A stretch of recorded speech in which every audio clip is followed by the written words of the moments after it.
Sí, muy buenas tardes. En nombre de Bonilla Artigas Editores y de Librería Bonilla, les damos la bienvenida a esta presentación de La violencia más allá de los ríos, que es una colección de relatos de autores mexicano-canadienses. Para la presentación de hoy, contaremos con la presencia de una de las antologadoras, que es Antonina Ortiz, con Adela Salinas, Vivian Valverde y Gustavo Ortiz. Bienvenidos. Muchas gracias. Bueno, pues gracias a todos por estar aquí. Gracias a Librería Bonilla, a Editorial Bonilla Artigas. ¿Aquí? ¿Se oye mejor? Ah, claro, ya. Bueno, gracias a todos por recibirnos, por darnos este espacio. Estamos, la verdad, muy emocionados desde que se pudo publicar este libro. Fue un libro que implicó mucho esfuerzo de mucha gente. Estamos muy emocionados porque además fue parte del trabajo de nuestra ACE. Nosotros somos Centro Liquidambar. Centro Liquidambar es la ACE que formó Antolina hace ya un poco más de 12 años y a lo que participamos Gustavo, Adela, Damián, que no pudo estar, pero porque está en Montreal, nuestro querido Damián, y yo, Miriam Valverde, mucho gusto. Estamos súper emocionados de poder compartir con ustedes este libro. Les voy a contar muy rápido quiénes somos. Centro Liquidambar es una asociación civil que busca hacer proyectos no lucrativos, por lo cual debemos de buscar donativos para poder hacer que nuestros proyectos resulten y se logren. Pero en Centro Liquidambar nuestros proyectos principalmente buscan tener una temática de arte, cultura, equidad de género, ecología, literatura y ciencia. Les voy a platicar quiénes somos para que nos conozcan un poquito rápido. Ya después ustedes podrán meterse a nuestras redes sociales, meterse a nuestra página y conocer lo que hacemos. Pero les presento a Antonina, que estamos muy contentos de que pudo venir y también de que pudo venir Gus, porque estos dos acaban de estar desempacados. Antonina viene desde Montreal, Gus viene de Los Ángeles. Todos los socios de Centro Liquidambar somos mexicanos, orgullosamente mexicanos, pero un poco desperdigados por el continente. Y Antolina es una de las antologadoras de este libro y escritoras. Adela nos hizo favor de escribirla con patata y todos de alguna manera participamos en este libro. Estamos emocionados porque es nuestra primera antología de escritores mexico-canadienses. Es el primer proyecto que logramos hacer como en conjunto todos y eso está bien padre porque Damián, que no está aquí, también escribe uno de los cuentos. Él es un artista plástico, artista de impacto increíble. Su trabajo está más metido hacia temas de ecología y de equidad de género. Antolina es escritora y filósofa. Adela es escritora y periodista y especialista en construcción de paz. Gustavo es ingeniero y especialista en todo lo que tiene que ver con ciencia y tecnología. Y yo soy productora audiovisual, entonces creo que armamos un equipo muy bueno. Pues ya le dejo la palabra a... No, antes de que le deje la palabra a nadie. No. Lo que va a ser toda la noche. Lo que les quiero contar es que, bueno, sabemos que esta temática del libro habla de la violencia. Y sabemos que la violencia es algo como muy cercano y muy tangible para nosotros mexicanos, ¿no? Es algo que de alguna manera no nos sorprende tanto, porque es un poco del pan de cada día, que si no lo vivimos, nos lo contaron o lo vivieron gente cercana a nosotros, pero sin embargo nosotros tratamos de que en este libro se platicara de una forma desde el arte, desde la literatura, desde la diáspora mexicana y hablando como mexicanos. Así es como nació esta antología y se une a varias plumas reconocidas internacionalmente. Ustedes van a ver después un poco de cada currículum, llamémoslo así, de cada uno de los escritores. Y lo que queremos es que eventualmente este libro se pueda traducir al inglés y que podamos sacar la siguiente antología de todos. Entonces, ahora sí, le paso la palabra a Adela. Gracias.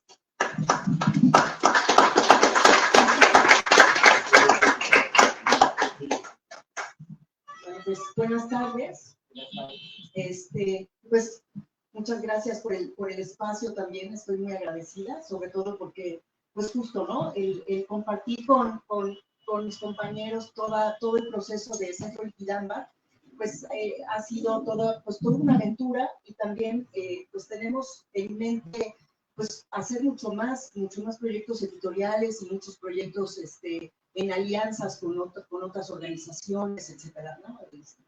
Entonces, bueno, justamente cuando Antolina me enseñó esta antología, ¿no? Y tuve el gusto de leerla, pues la verdad es que la tomé y ya no me pude despegar de ella, precisamente porque, aunque el título es La violencia más allá de los ríos, ¿no? Hablando de construcción de paz, a mí lo que me pareció fundamental es observar cómo los autores que narran, que hacen relatos a partir de, pues, que no son, al final de cuentas, no son vivencias personales, pero parece, ¿no? Parece que son como vivencias personales, ¿no?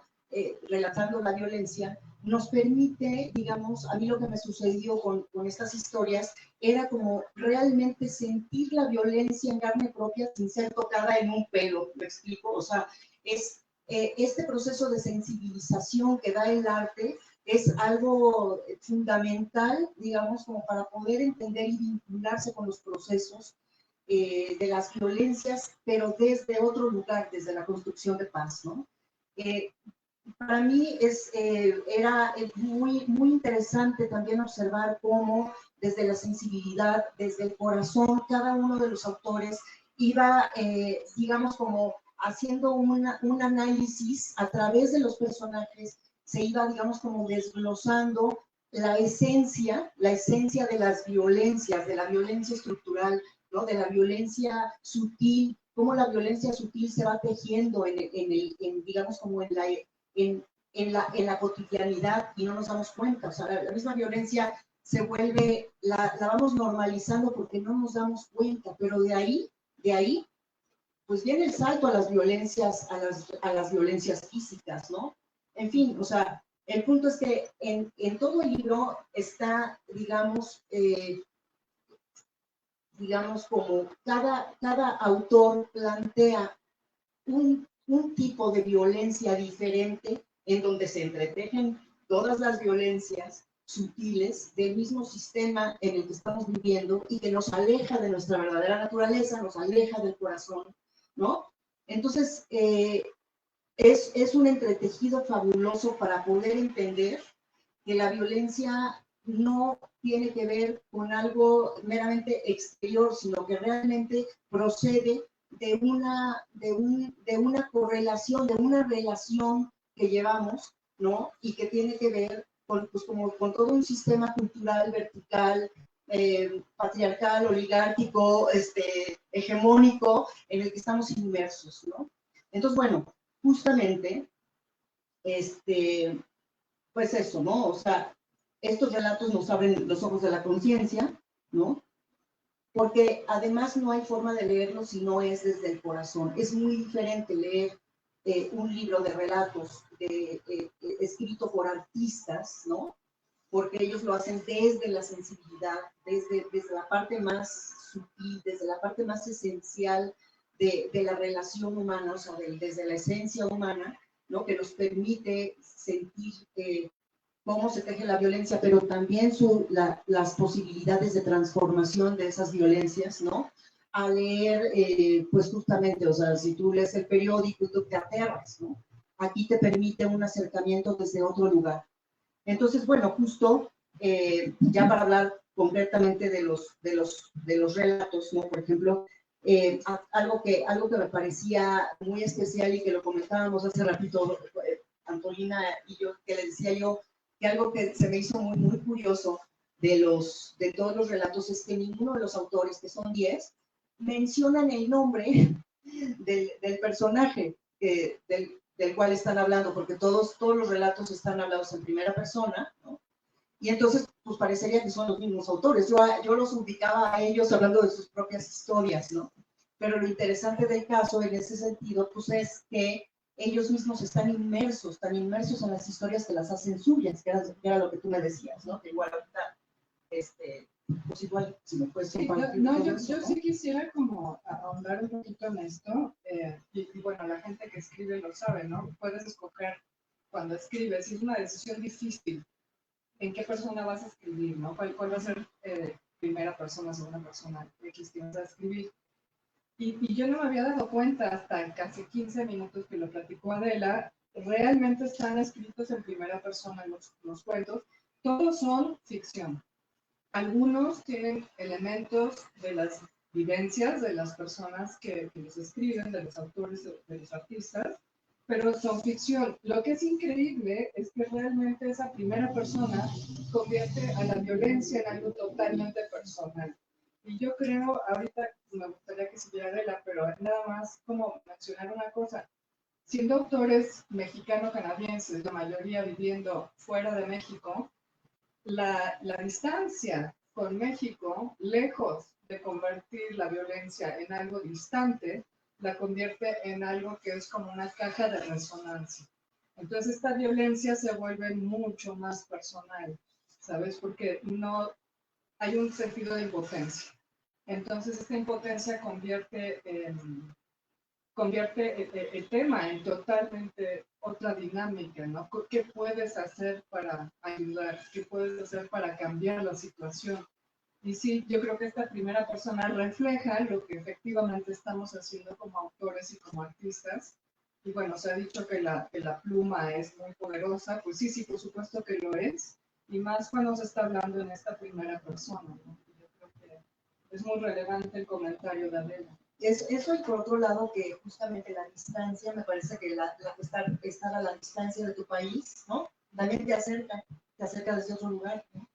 Porque también los cuentos tienen también así como de pronto los lees y hay como hay una melancolía y una nostalgia también, ¿no? De todo lo que dejaron, al final de cuentas, o sea, la migración, o sea, migrar a otro país, también movidos por X causas, no necesariamente por las violencias, pero sí las tienen presentes. También yo sí siento que ver en perspectiva la violencia que se teje en tu país, pues yo creo que también recrudece en ti esa realidad en la que tú no te puedes involucrar porque estás fuera, pero estás más dentro también, porque estás viendo el panorama como desde otro lugar, ¿no? Sí, de hecho se está pensando ya en una segunda antología y justo hace un ratito estábamos platicando que se debería llamar el Jamaicón, ¿no? Porque es esta nostalgia que tenemos de México, ¿no? Y el hecho de estar fuera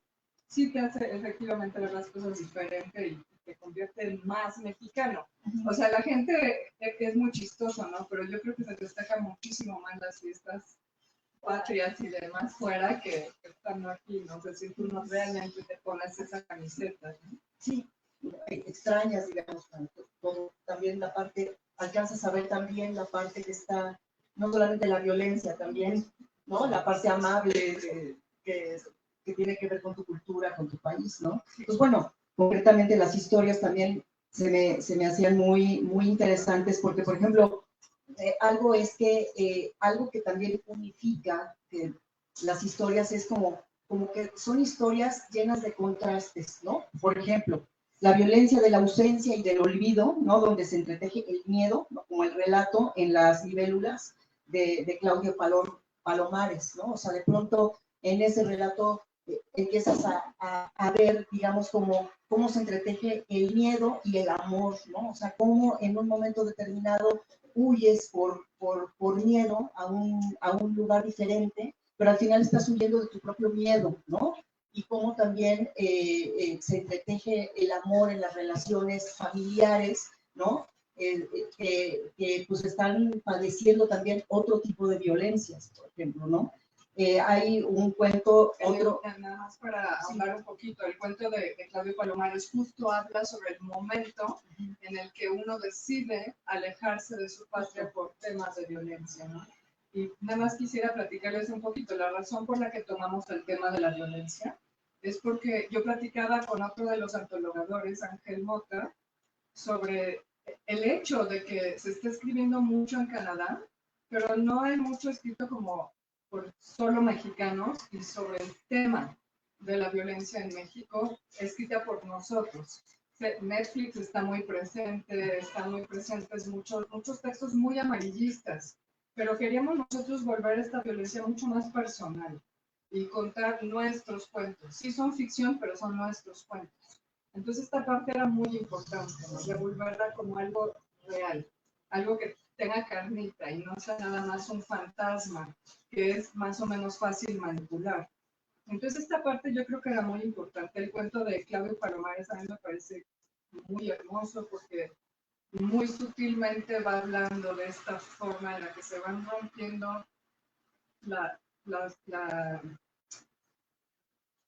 no quiero decir esperanza, pero es un poquito las posibilidades de que yo me quede en un lugar en donde ya no estoy viendo opciones. Entonces, es un cuento, a mí me gusta mucho el tema de la nostalgia. Sí. Y aparte, por ejemplo, es un tema muy, o sea, maneja, digamos, como lo entrañable de la relación, porque tiene una relación muy profunda con su abuela, Sí. ¿no? Y además, toda esa relación se deteje a través del símbolo de la libélula, ¿no? Entonces, se me hace muy, muy bello cómo la libélula, él en la libélula puede ver también el movimiento del miedo, ¿no? El movimiento de la belleza, ¿no? De la libélula tornasolada, pero al mismo tiempo ese tornasol que la puede volver bella, llega un momento en que también empieza a ver esa, bueno, esa fue también como mi interpretación, pero era como ver en los ojos de la abuela ese tornasol de miedo, ¿no? En el momento de la despedida, ¿no? Y justamente lo que él dice, que eso me parece fundamental, es que justamente para él la ausencia y el olvido son unas formas de la violencia, ¿no? Entonces se queda con eso. Pero bueno, entonces, claro, él lo narra desde ahí, te hace sentir esa parte interior, pero, y claro, cada uno le va dando un enfoque a la violencia, un enfoque completamente diferente. Por ejemplo, bueno, completamente diferente, pero al final, o sea, llega un momento en que dices, bueno, tiene que ver como con lo mismo, ¿no? En Pay en Juárez, ¿no? Alejandro Stivel, por ejemplo, se sitúa en el ultraje, en el ultraje y en la redención de un criminal converso que resultó ser la víctima de jóvenes a quienes quería convertir él mismo, ¿no? Entonces, ahí claro que se entreteje justamente como toda esta, que tiene que ver con procesos de construcción de paz, ¿no? A mí me recuerdo mucho personas que yo he entrevistado que han estado inmersas, digamos, como en las filas de la criminalidad, y de pronto hay algo en su experiencia personal que los hace verdaderamente convertirse, ¿no? Convertirse, transformarse y tener como esa necesidad de compartir su experiencia con las personas que están como a punto de meterse en la criminalidad, y justamente pues ahí están los jóvenes, ¿no? Pero es un relato muy crudo, porque ese relato pues tiene que ver con Ciudad Juárez, ¿no? Entonces, o sea, llega este personaje, que es un personaje que está en Inglaterra y llega a México, y por supuesto que no se imaginaba el tipo de violencia de México, ¿no? Él había trabajado en procesos de transformación en un país diferente, en Birmingham, había estado ahí, y de pronto llega a México y pues la violencia en México es mucho más recrudecida en ese sentido, Sí, ¿no? Alejandro Stivel fue cónsul de México en Montreal durante muchos años. Él es otro de los antologadores de esta antología. Él además es miembro del CRAC literario de aquí de México, y su cuento, también yo me sé el cuento detrás de los cuentos, todo el chisme, ¿no? Pero sí, el principio de la historia está basado en una historia real. Él supo de un hombre que, como dice Adela, estuvo ligado a las mafias en Inglaterra, y empezó a trabajar con los hooligans en los juegos de fútbol.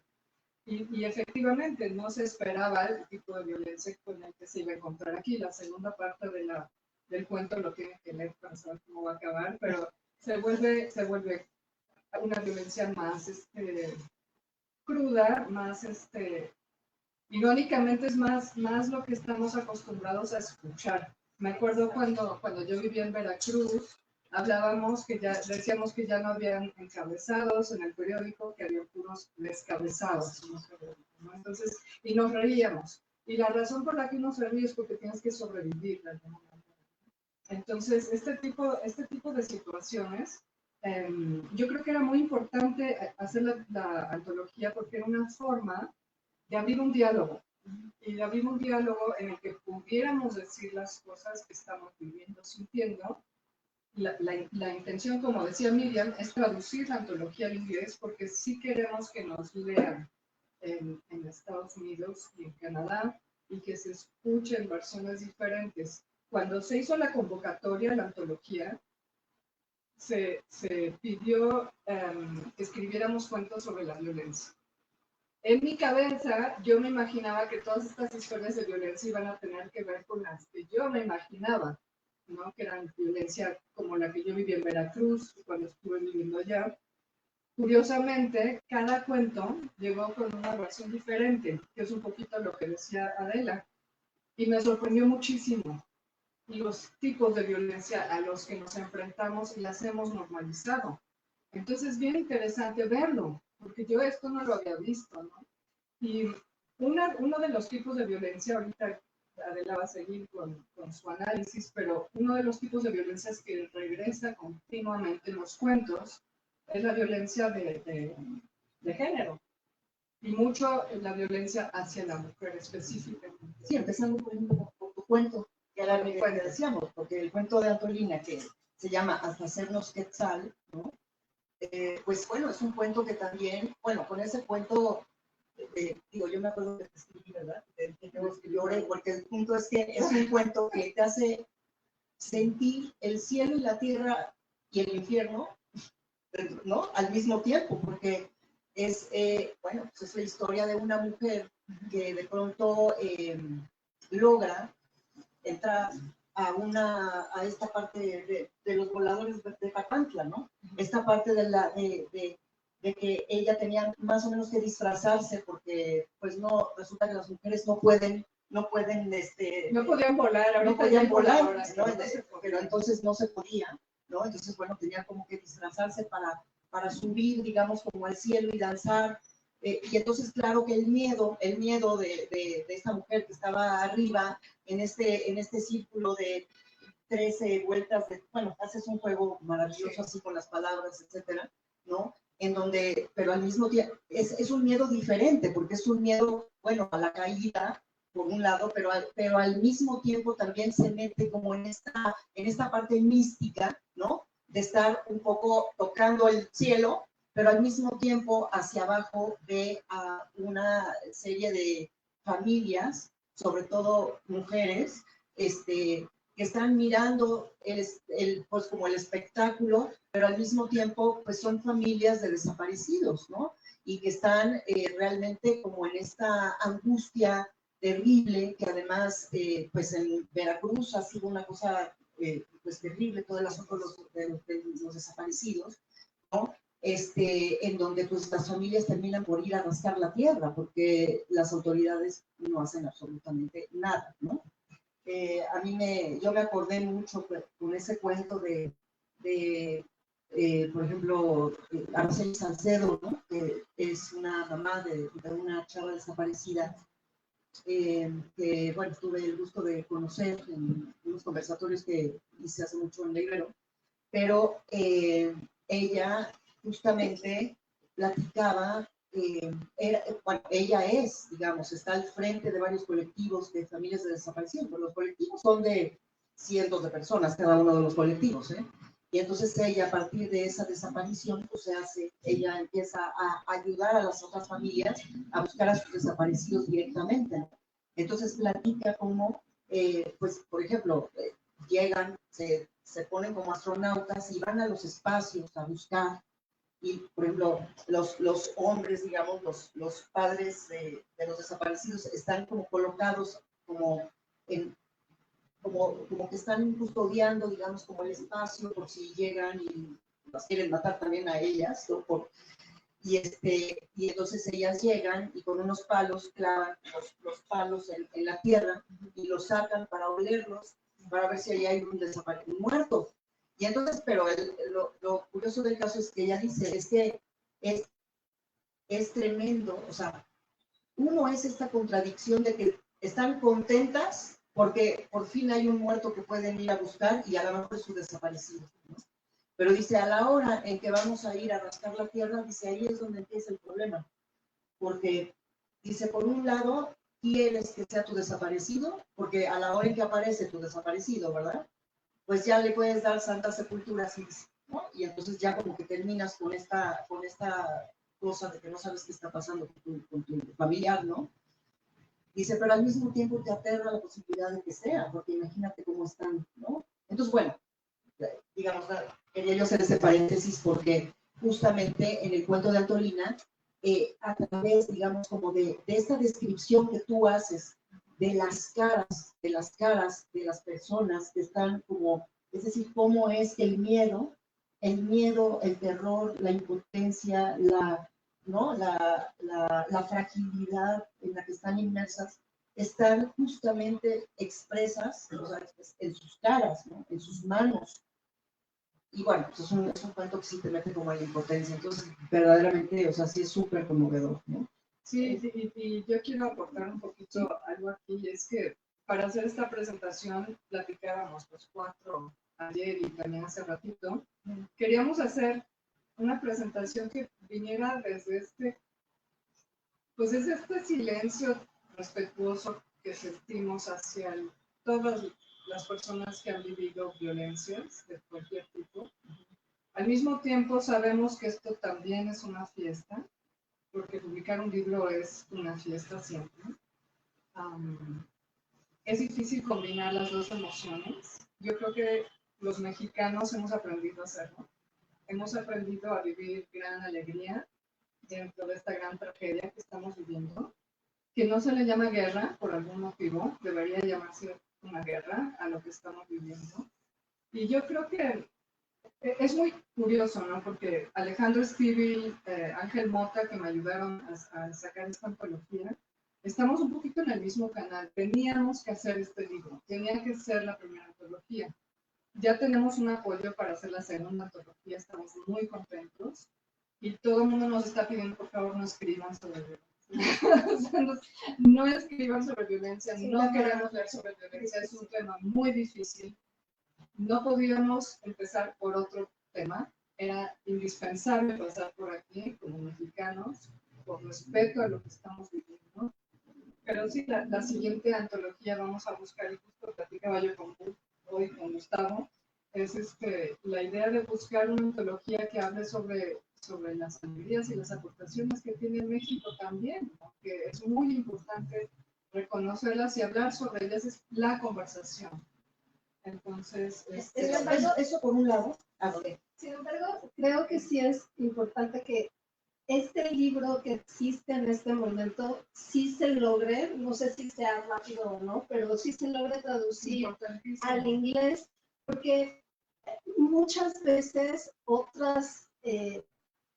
los anglófonos, digamos, las culturas que no hablan español, conocen nuestras realidades de otra manera, ¿no? O sea, como que siempre hablan desde el punto de la serie de televisión, de la telenovela, pero no de estas historias que son más cercanas y que tristemente, pero es una realidad, si no hemos vivido como mexicanos una violencia, la hemos escuchado de muy cerca. Y esa es una cosa que es triste, pero es real, ¿no? Entonces es un poco lo que decías tú de la normalización, pero sí es cierto, o sea, todos si no hemos vivido un asalto, un abuso o una violación, hemos sabido de gente muy cercana que lo ha recibido, de desaparecidos, de personas que eran cercanos a nosotros. O sea, no es algo tan lejano ni tan distante, ¿no? O sea, es algo realmente muy en nuestra piel y es importante que otras culturas no nada más lo vean como algo que es lejano y en los cuentos o en las revistas como algo fantástico, ¿no? Lo que no quiere decir que sea lo único que pasa en nuestro país. Pasan muchas cosas, pasan cosas increíbles, porque tenemos un país maravilloso, lleno de creatividad, lleno de color, pero esa es como la otra parte de la moneda, ¿no? Sí, por ejemplo, yo sí estoy como en procesos de construcción de paz, por ejemplo. Ahora sí estoy. En procesos de construcción de paz, por ejemplo, es que sí tomas la violencia. O sea, el punto es también aquí cómo se abordan las violencias, porque también estamos muy acostumbrados a, pues bueno, los medios de comunicación a veces también recrudecen, digamos, como los procesos, y están hablando nada más de los hechos, o sea, el hecho de la violencia como tal, como si en ese momento hubiera surgido un tipo de violencia y no tuviera un proceso y personas detrás que también estuvieran transformando los conflictos, ¿no? Entonces, eso no se da a conocer. Y creo que el arte, en ese sentido, permite que nos acerquemos a las violencias desde otro lugar. Por ejemplo, se habla siempre de las violencias recrudecidas, de la violencia física, ¿no? En uno de los cuentos, por ejemplo, ¿en cuál fue? Era pues en el cuento espérame, déjame ver cuál es el cuento, de Alejandra Bernal, Privilegio, por ejemplo, ¿no? En ese cuento, ella habla de la historia de una maestra a la que conoció y que mataron en el Churchill. Por cierto, ahí iban mis hijos. Y justamente, que además coincidió que sí mataron a esa maestra cuando mis hijos estaban en la escuela, ¿no? Yo estaba justamente en Irlanda con mi hija cuando mi esposo en un mensaje por internet pues nos avisó que había matado a Carla Jiménez, ¿no? Y de pronto voy leyendo el cuento y me doy cuenta pues que es la historia que sí la narra como tal, ¿no? Pero digamos, como el impacto del cuento es que ella justamente lo que dice es que estamos acostumbrados, culturalmente hablando, a como decir, ok, la persona que mató a Carla, pues es la culpable y ya la metieron en la cárcel y ya. Y no es cierto, o sea, dice, al final sí, por supuesto, no es disculparla, pero él es producto de un sistema, de una violencia sutil, sistémica, ¿no? Que lo orilla también a hacer eso, ¿no? Y que además ese mismo, o sea, estamos también como acostumbrados a ver como si las violencias estuvieran afuera, cuando nosotros también estamos inmersos en una cultura y sin saber y a ciegas alentamos muchas formas de la violencia en nuestras relaciones, ¿no? En la cultura, en la educación, o sea, justamente toda esta parte de la violencia estructural, ¿no? Por ejemplo, Johann Galtung, que murió hace poco, pero era un gran estudioso de las violencias, él hablaba, ¿no? Lo digo porque viene al caso, él hablaba de las violencias visibles y de las violencias invisibles, y entonces lo que él decía es que las violencias visibles eran como la punta de un iceberg, ¿no? Nada más, la violencia visible es la punta del iceberg, pero toda esa violencia visible se teje desde toda la violencia invisible, que es el resto del iceberg, que es justamente la violencia estructural, ¿no? Toda la violencia que teje y que crea todos estos sistemas hegemónicos, verticales, excluyentes, discriminatorios, etc. Y estamos inmersos en eso. Y justamente esa violencia estructural se va hacia la violencia cultural, en donde está la educación, ¿no? Entonces todo el sistema educativo está inmerso en eso, ¿no? Entonces, claro, el sistema educativo está realmente hecho para negar la naturaleza que tenemos como seres vivos y negar el corazón, ubicarnos nada más en una parte total y absolutamente sesgada de la realidad, ¿no? Alejándonos de la esencia humana, es decir, nos descoloca a la persona como centro de la realidad, ¿no? Entonces, todas las violencias que incluso se narran en el libro, ¿no? Siempre se va viendo cómo toda esta violencia estructural, cultural, física y todo esto, es porque la sociedad está mirando, o sea, está mirando hacia afuera, ¿no? Está de cara a una norma social, pero se está olvidando de la persona como centro fundamental de la vida, en ese sentido, ¿no? Entonces, pues eso me pareció como muy valioso del libro, porque eso se va viendo, se va adivinando, o sea, vas como leyendo entre líneas cómo se va tejiendo todo ese tipo de violencia en la relación humana. Por ejemplo, así como el texto de Antolina nos hace ver el cielo y la tierra, o sea, como desde una perspectiva que nos aleja y nos acerca, por ejemplo, en Un pez azul de Dafne Blanco Sarlay, ¿no? Que también tiene que ver con el asunto de las desapariciones, nos acerca a la vivencia de una niña que vive con su abuela y su abuela está en busca de la mamá de la niña en una desesperación enorme, pero en esa relación dentro de esta búsqueda de la violencia, pues la abuela, en su afán de proteger a la niña, le impide a la niña relacionarse con el mundo y entonces ahí se va tejiendo una violencia intrínseca en la niña porque la va alejando de la sociedad, ¿no?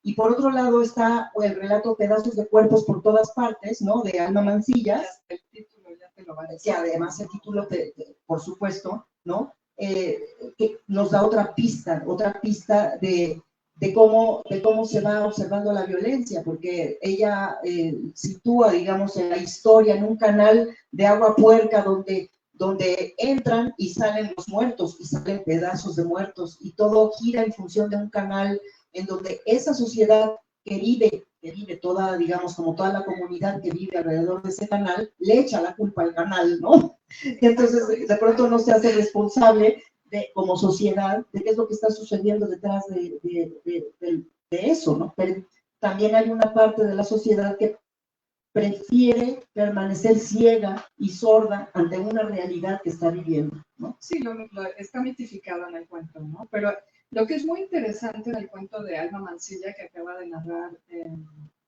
Adela es que ahora hay como una ola interesante sobre todo son autoras, pero escritores en general, que hablan mucho sobre el terror. Es un género nuevo que se está usando, bueno, nuevo, es un género que siempre se ha usado, pero ahora se está usando mucho para describir como si nos desdobláramos, ¿no? Entonces se está usando el terror como forma de describir lo indescriptible que estamos viviendo, ¿no? Entonces, hay varios cuentos, esto también es un poco sorprendente en la antología, bueno, a mí me sorprendió, varios géneros, ¿no? Está el terror, está el surrealismo, estilos, perdón,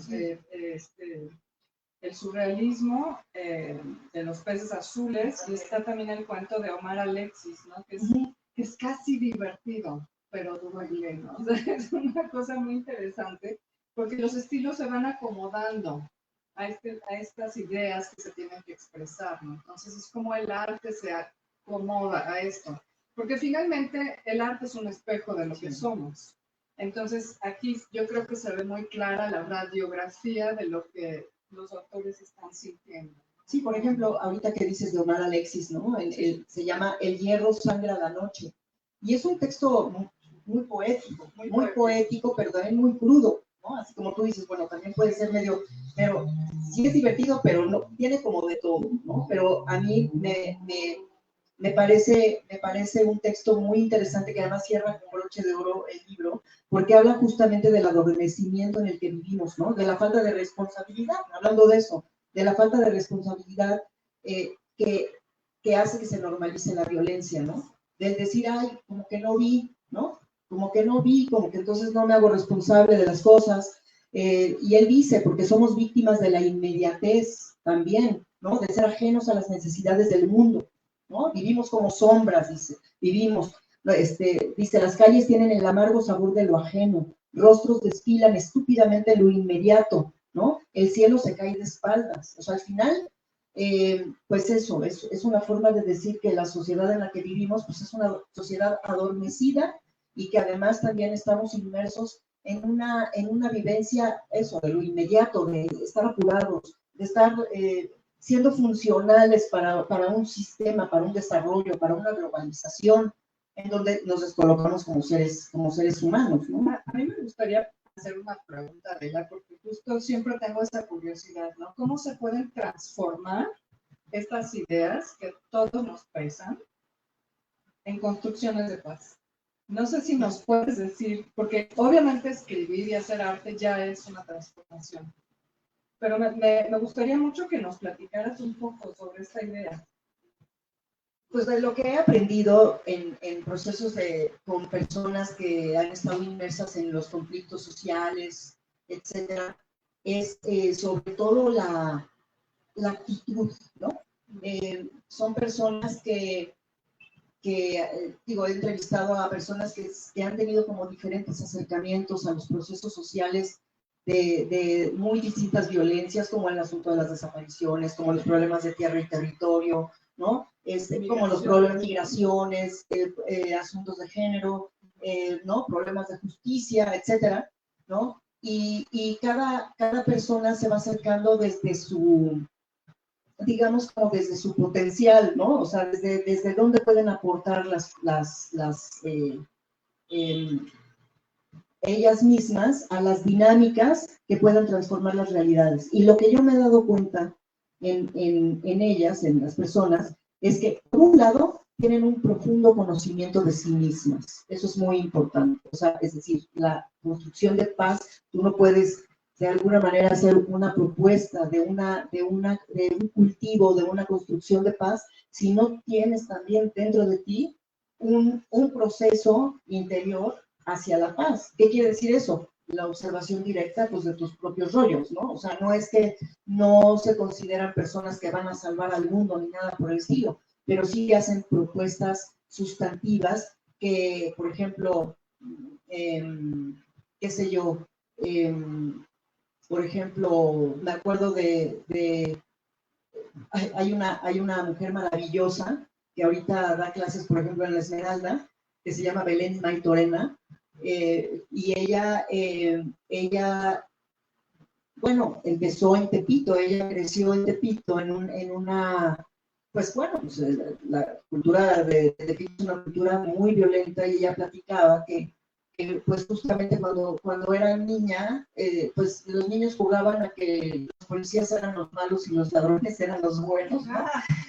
Y de pronto a una persona le dio por poner una escuela de paz en Tepito, y la escuela de paz era poner una mesa en una de las banquetas, y puso un montón como de colores y acuarelas para las personas que quisieran llegar a dibujar y a pintar, etcétera, ¿no?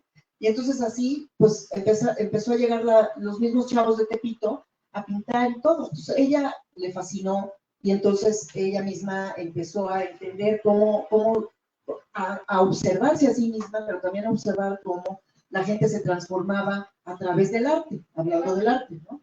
Entonces fue maravilloso que, por ejemplo, ella platicaba después cuando ella empezó a tratar con los chavos de Tepito que llegaban, por ejemplo, a un espacio y tenían sus, ¿cómo se llaman? Sus navajas, ¿no? Y entonces aventaban las navajas o los cuchillos pues a las paredes, porque estaban practicando cómo aventar el cuchillo. Ella se los cambiaba por pinceles llenos de pintura. Entonces todos empezaban a aventar los pinceles y terminaban pintando murales, ¿no? Una maravilla, ¿no? Y de repente un día un chavo llegó con ella, y era un chavo que se cortaba, ¿no? Que se cortaba, se automutilaba y todo esto. Y entonces, pues, a ella lo que se le ocurrió fue darle pedazos de cartón grueso, y justamente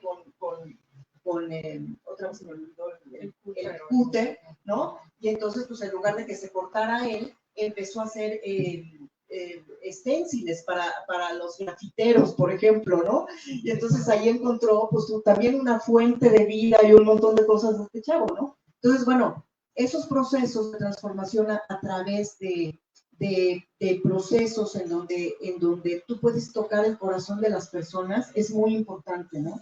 Me acuerdo que también entrevisté a Carlos Cruz, que siempre lo menciono en todos lados porque se me hace un personaje increíble, que justamente estuvo en las filas de la criminalidad, etcétera. Y bueno, es un hombre súper culto, ¿no? Y además tiene una organización de la sociedad civil desde hace como, yo creo que ya 20 años más o menos, en donde justo evita que los chavos entren a la criminalidad. Y él fue pandillero, ¿no? Y platica pues toda su historia. eso es muy importante decirlo, porque dice, a ver, los pandilleros, o sea, no es que él platica su historia, y su historia es así de, dice, yo estaba por entrar a la escuela y de repente llegaron unos cuates y me golpearon, y como yo me defendí, no sabía yo que ya estaba yo dentro de las filas de ellos, o sea, porque te prueban así, o sea, llegan, los golpean, y si se defienden, pues es que tienen ahí el potencial. Y el problema es que ya después no te puedes salir, porque entonces pues vienen las amenazas, y las amenazas van sobre tu familia. Entonces tienes que hacer exactamente lo que te dicen. Y no te puedes salir de ahí hasta que no ejerces un liderazgo. Y él, bueno, lo que sí, pues es que es un líder nato, pero duró muchos años en todo eso, entendiendo perfectamente bien cómo se teje la violencia desde dentro, hasta que de pronto pues también decía, es que es un agobio espantoso estar en las pandillas, porque pues siempre es el juego del poder contra otras pandillas. En ese entonces en las pandillas todavía tenían este sentido de honor de que no salían de las periferias, ¿no? Es decir, no se desbordaban hacia otras partes, pero de cualquier manera decía, es que mataban a uno de la pandilla, entonces tú matabas a los dos de la otra pandilla, y entonces llegaban y mataban. O sea, siempre había como esto en donde la muerte no te podía salvar de eso, no te podía zafar, ¿no? Y bueno, una serie de cosas que él platicaba, pero dijo algo muy, muy importante, y que eso también tiene mucho que ver con muchos procesos de justicia restaurativa, que decía, tú estás inmerso en eso y no sabes cómo salir, estás en una especie como de noche oscura viviendo todo eso, en donde no puedes alcanzar a ver otra realidad que no sea la violencia en la que estás inmerso y estás pudriéndote en eso, hasta que llega una persona que honestamente desde lo más profundo de su corazón te hace entender que cree en ti, y dice, basta que una persona confíe en ti para que todas tus lealtades cambien, ¿no? Y entonces ahí empieza un proceso de transformación, ¿no? Entonces, justamente aquí el asunto es que, pues eso, por ejemplo, en el cuento de Alejandro Estíbil, El Pay en Juárez, ¿no? Que menciona el asunto de la justicia, pero la justicia como una forma de castigo, ¿no?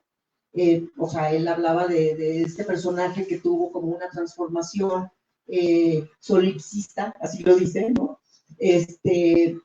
Pero justamente pues nunca tuvo esa transformación en un sistema de justicia de castigo, ¿no? Un sistema de justicia punitiva. Entonces, bueno, esto remite justamente a los procesos de paz que tienen y que se acercan a los procesos de justicia restaurativa, que son los procesos en donde pones a la persona al centro del diálogo, hay una conversación con las personas, pero desde otro lugar, desde un lugar totalmente humano, y eso mismo hace que esas personas que están buscando eso empiecen a voltearse a ver a sí mismas y empiecen sus procesos de transformación. El castigo nunca funciona, ¿no? En procesos de construcción de paz. Por eso, cuando dicen, no, pues es que el castigo, y dices, pues es que no, porque castigar es otra forma de violentar. Entonces es reproducir la violencia por la cual estás, en contra de la cual estás luchando, ¿no? Se tendrían que cambiar los paradigmas, ¿no? Yo creo. Sí, claro, que se está en todos los buscando sentidos, y ahorita. justamente el paradigma, yo creo que, y eso sí como que lo he notado, porque además mucha gente habla de eso, es el paradigma de la educación. O sea, ¿desde dónde está la educación? ¿Desde dónde? O sea, vivimos en una cultura del castigo. El castigo de la iglesia, el castigo de la escuela, el castigo de tus padres, el castigo. ¿Y dónde está la comprensión? ¿Dónde está la conversación? ¿Dónde está la experiencia humana al centro de las discusiones, al final de cuentas, ¿no? Lo que quiero decir con esto es que cuando la persona, no importa la edad, la clase social, el color de piel, el género, no importa. Cuando en procesos de construcción de paz se invita a las personas a conversar desde su experiencia, en ese momento empieza la conversión, porque en ese momento cada una de las personas habla de su propia historia intrínseca, en donde ella misma es la maestra y nadie más, ¿sabes? O sea, porque aquí el punto es que vivimos también en una cultura de la competencia. Pues en esa competencia es como en las universidades los debates, ¿no? Okay, estás compitiendo al final de cuentas, pero cuando te invitan a hablar desde tu experiencia, pero sin juicio, o sea, sin enjuiciarte, tú estás hablando de tu experiencia, en ese momento tú adquieres una maestría en compartir tu experiencia, claro, también diciéndole desde la construcción de paz, ¿no? Entonces, pues eso, ¿no? Pero, bueno, Me gustaría que platicáramos sobre los cuentos de Damián y de Ángel y Marta, que un poquito están fuera de la teología, en el sentido de que hablan de cosas como muy específicas, ¿no? Los tres. Sí, por ejemplo, Damián, que habla justamente de la violencia de género, ¿no? O sea, todo el enfrentamiento que tiene la homosexualidad, ¿no? O sea, el enfrentamiento hacia la sociedad, toda la violencia que recibe gratuitamente, nada más por una preferencia sexual, ¿no?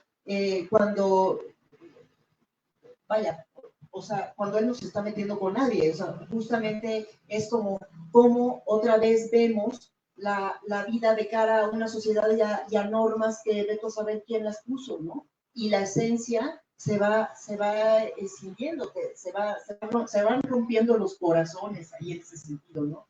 Pero detrás de toda esa violencia de género, pues es justamente eso, toda esta dinámica de la educación en donde está la no aceptación, el castigo, y cómo eso mismo va abriendo la herida, ¿no? De las personas, y es la misma herida la que empieza también a mutilar y a mutilarse o a violentarse entre ellos mismos. O sea, es que la violencia es una bola de nieve. Sí. Por otro lado, por ejemplo, está la violencia obstétrica, ¿no? Marta Batis habla en Cuenta Nueva Sin Borrón de toda la violencia obstétrica que puede tener una chava que llega a un centro de salud donde va a dar a luz y entonces, claro, llega violada y entonces los doctores que no, porque no es la generalización, ¿verdad? Pero los doctores que la maltratan y que también la violan porque también están ahí,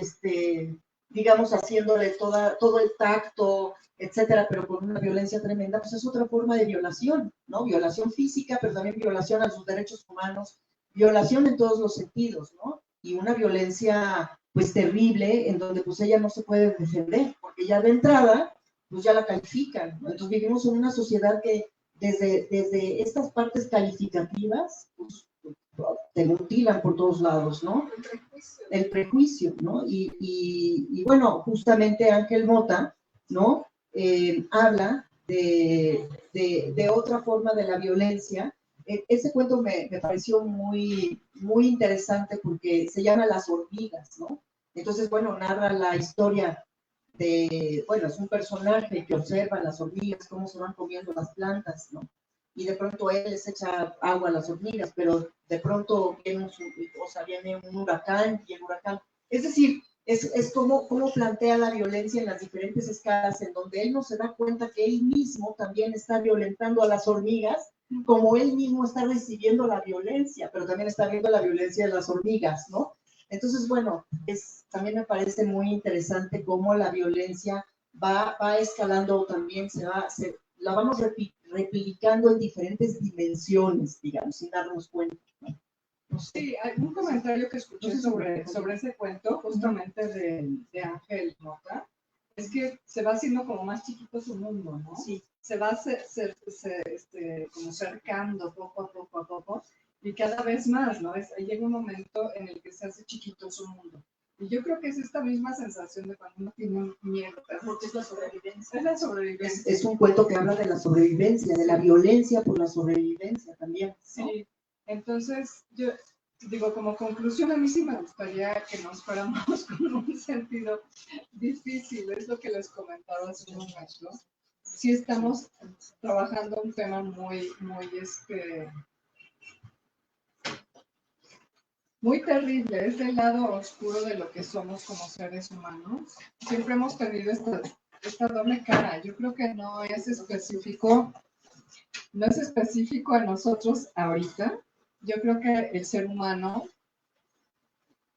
se lo platico a mis hijos de la siguiente manera. Si tuviéramos muchos perritos y uno de los perritos tiene un hueso maravilloso en la boca y lo dejas correr entre todos los perritos, ¿qué sucedería, no?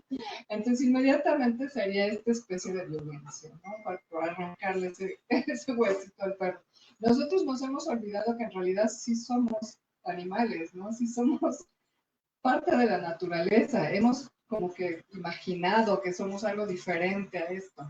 Entonces hay que realmente con cierta humildad, con muchísima humildad, volver a esta idea de lo que somos, con honestidad y darnos cuenta de lo que somos, de quiénes somos, de a dónde queremos llegar y trabajar hacia ahí. Entonces, Adela ya nos platicó un poco sobre las construcciones de paz. Yo creo que es sumamente importante entender que un cambio pequeñito de paradigma puede hacer un cambio enorme. Creo que recientemente escuché de una amiga que practica budismo que decía que un acto diferente puede cambiar un día y un día puede cambiar un año y ese año puede cambiar una vida y puede empezar a cambiar enormemente, ¿no? Son como esto cuando tiras una piedrita en el agua, ¿no? Que se empiezan a hacer estas olas, ¿no? Este efecto. Entonces yo creo que es muy importante entender lo que estamos viviendo, un poquito lo que decía Adela ahorita. Sí, esta es la violencia que vemos, también está la que no vemos. Y esa violencia que no vemos, hay que actuar sobre ella. Entonces este tipo de libros son sumamente importantes porque hay que visibilizarlo, ¿no? Y hay que visibilizarlo de una manera que sea amorosa y que sea honesta. No, y que además, digo, ya para terminar, ¿no? Pero es justamente lo que tú dices, ¿no? De un acto tal, ¿no? Es que el arte, la literatura, por ejemplo, en este caso, bueno, el arte en general, nos permite ver el detalle, ¿no? O sea, la observación en la construcción de paz tiene que ver mucho con el detalle y con el contexto. O sea, hay muchos factores que se observan desde ahí. El detalle de la relación humana es el que puede anclar, es decir, puedes tú generar una comunicación maravillosa o una relación maravillosa, pero desde el detalle, porque estás observando esa sustancia del ser humano, ¿no?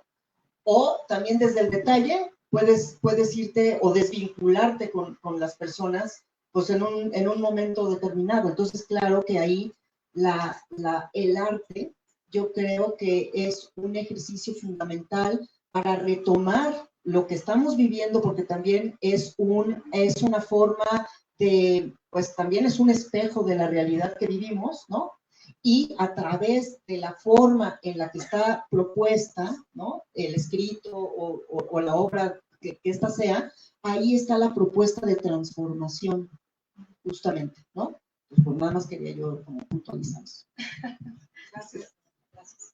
En resumen, creemos que es un libro que vale la pena que lean, que le den una oportunidad y que después nos apoyen para que en algún punto se pueda traducir para poder compartir estas realidades a otros países y a otros lectores y darlo a conocer a más lugares. Síganos también, por favor, en nuestras redes. Tenemos Instagram, tenemos LinkedIn, tenemos nuestra página web. Hemos logrado con diferentes pues, familias y empresas que nos han apoyado para que nuestra SED siga haciendo proyectos. Gracias a Jorge que está aquí, pudimos tener nuestra página de internet, y la verdad está muy linda, y ahí van a poder conocer centroliquidambar.org para que puedan conocer un poco más de quiénes somos, los proyectos que hemos hecho. Ahí vamos a seguir publicando lo que seguimos haciendo, y ahí está la liga para nuestras diferentes redes. Y gracias a todos por su atención, por haber venido. Sabemos que están lejos, hay muchos que vinieron desde el poniente, el tráfico estaba como locos, y es la mitad de la semana. Entonces, de verdad, a todos muchas gracias por estar aquí, por apoyarnos, por seguirnos, por apoyar la literatura y por apoyar la literatura mexicana y a los escritores mexicanos aquí y en otras partes del mundo. Gracias. Gracias a la editorial Bromida por tenernos aquí.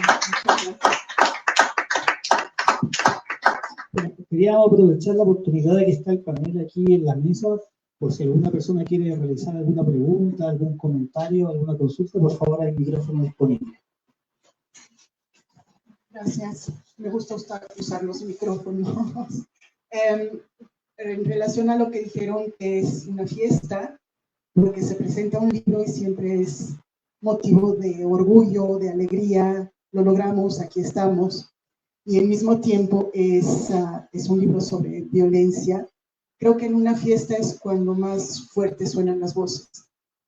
Vale la pena hacer la fiesta y no necesitamos sentirnos mal por sentirnos bien, por estar festejando que sale este libro.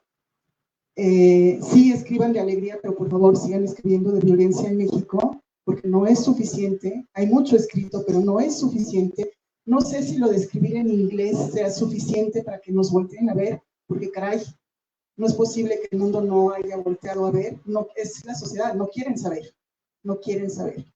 Y un pequeñito punto de admiración para Alejandro Estivil, que finalmente es diplomata y se la está jugando grave al escribir sobre la violencia en México. Y sí da miedo escribir sobre la violencia. A él se le nota un poquito más, ¿no? Hoy, pero bravo, gracias. Gracias. Sí, sumamente. Gracias por la participación, totalmente de acuerdo contigo. Alejandro Estivil es el tipo de diplomáticos que nos merecemos. Es una gente sumamente valiente que le ha apostado a la cultura, le ha apostado a las voces que tenemos. Y durante el tiempo que estuvo en Montreal fue increíble, que fue de las personas que nos unió, porque es muy fácil separar. Y ahorita vivimos en un mundo en el que tendemos a estar polarizados, ¿no? Y necesitamos unirnos desde nuestra fragilidad humana para poder hacer este tipo de cambios. Sí. ¿Alguna otra consulta, comentario, pregunta?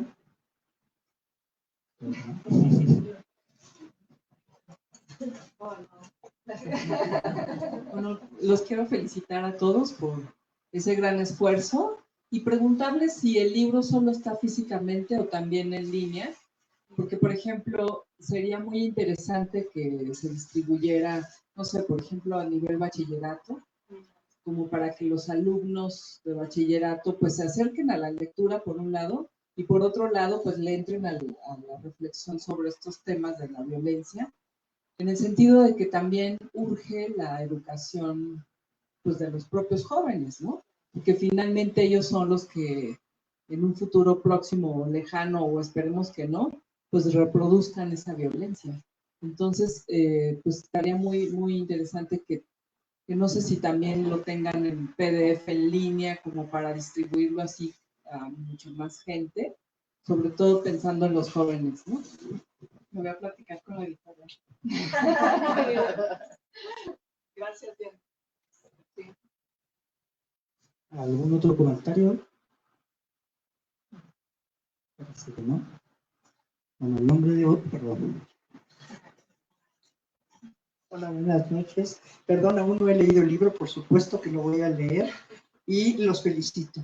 Y me imagino que será un libro muy bueno, dada la calidad, por lo menos conozco a Antolina como escritora, y dada la calidad, debe de ser un muy buen libro. En este país necesitamos eso, justamente estamos sumidos en la violencia. Entonces, pues, son pequeñas chispitas que ojalá y prendan. Muchísimas felicidades. Gracias. Tengo que mencionar que aquí debería estar como los micrófonos allá y nosotros escuchándolos, porque hay una serie de escritores de aquel lado que los admiro muchísimo y los quiero muchísimo. Y sí, gracias por haber venido. Es medio heroico, ¿no? Que estemos aquí ahorita hablando sobre este tema y se me hace maravilloso que estemos compartiendo. No, pues ahí está. Deberíamos estar dando la charla en el periférico. Tendrías una cantidad de gente vendiendo los libros. Gracias, Pablo. No, al contrario. En nombre de Bonilla Artigas Editores y de Librería Bonilla, queremos agradecer a Miriam Valverde, a Antonina Ortiz, a Adela Salinas y a Gustavo Ortiz por esta presentación de La violencia más allá de los ríos. También al público acá presente, se va a ofrecer ahora un vino en honor como a la presentación del libro. Muchas gracias. Gracias.